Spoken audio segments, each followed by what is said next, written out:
Tapos natin nakapaglagay sa ating tibag nitong ating guava leaves powder, ngayon natin mang ilalagay sa mainit na tubig. Tayo ay iinom ng tsaan nito. Yan. At ang ating pagbabad dito mga kabayan ay pwede ng 5 minutes hanggang 10 minutes para sumama yung kanyang nutrients dito sa tubig.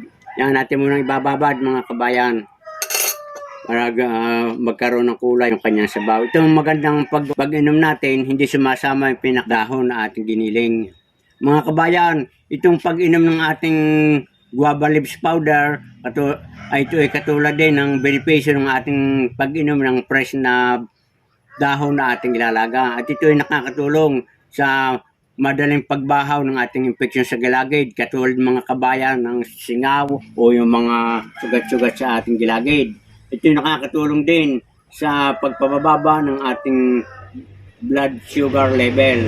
At meron din itong antibacterial property at mainam din to sa mga taong may mga diarrhea o nagtatae. Ito ay nakakakontrol din at madali ding pagpabahaw ng ating mga sugat.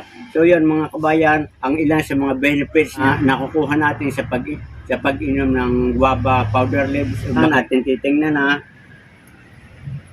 Yan, okay na mga kabayan. At may kulay na, pwede na nating inumin. Yan. Ayan, ating inumin natin. Pag inom nito, ginagawa ko nito ay pwedeng 2 beses, sa umaga at sa hapon. Ngayon, kung kayo naman ay may available na honey, kumbaga ito naman, kung kayo meron lamang, ay pwede yung samahan para yung mga bata ay pwede makainom. Ito po, inuman natin mga kabayan.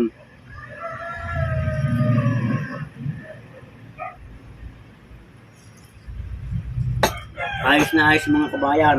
Hindi ganong makahat kasi nga siya ay powder na. Hanggang dito na lamang at sana kayo ay may natutunan sa aking binahagi na pag-inom ng guava leaves powder. Good luck and good health. At huwag niyo kakalimutan, paki-follow, share, like, and subscribe. Magandang araw kabayan.